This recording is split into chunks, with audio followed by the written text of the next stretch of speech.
Assalomu alaykum. Bugun sizlarga puskatellarni qanday bo'lashini ko'rsatamiz. Bu asosiy nima mana? Sovetskiy nima? Bo'ldi. Katta kindiqlarni qo'shdi.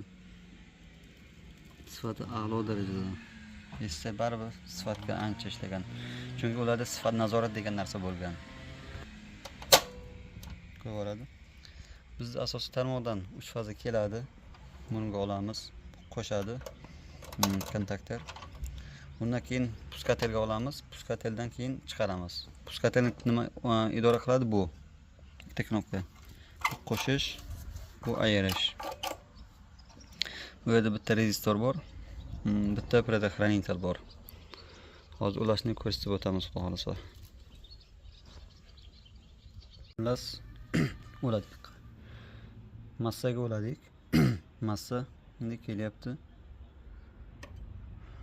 Puskatelni birinchi obmotka oyog'iga ulanyapti. Постоянно ulanib qoldi. Endi ikkinchisi mana yerda o'tyapti. Просто ulanishni shunday qo'ydik. O'tyapti.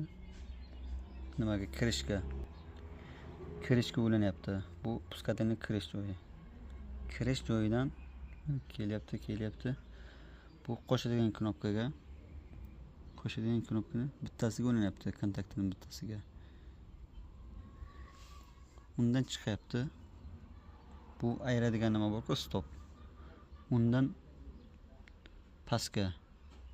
pastkisiga bu постоянно ulanib turadi-yu. Pastki shunday ketyapti-yu. Через предохранитель ikkinchi obmotga kelib ulanyapti. Yana bittasi o'sha ulangan fazadan, qaysi fazaga ulangan bo'lsa, chiqishidan, mana chiqish. Oldikda, bunday olib keldik. Bunga uladik. Stopga. Stopni kirish joyi bor-ku, o'shanga. Yoki bunisiga farqi yo'q. Bunga olib qo'ydik. Biz hozir напряжение kelib turibdi. Bunday faza kelyapti. Mana faza kelyapti. Bundan kelib bunda turibdi. Bundan kelib bunga kelyapti. Endi böyle yo'q. Ulanmagan. Endi ulasak nima bo'ladi? Bo'ldi, ulandi. Tok kelyapti. Bunda o'tib pastkisidan borib, bundan o'tib puskatelni ishlatdi. Ishlatgandan keyin bu yerda напряжение paydo bo'ldi-yu, ushlanish. Chiqishdagi puskatel. Undan yana bitta oldikda olib kelib kiradigan nimaga stop knopkasini kirishiga ulab qo'ydik. Yana kelyapti-da endi. Ulanganligi sababi pastga o'tyapti. Endi yana kelib bunga ulanyapti. Bu pramoy o'sha ishlab turibdi.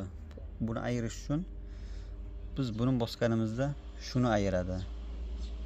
O'sha ikkinchi faza chiqishdan ayiradi. Bosamiz.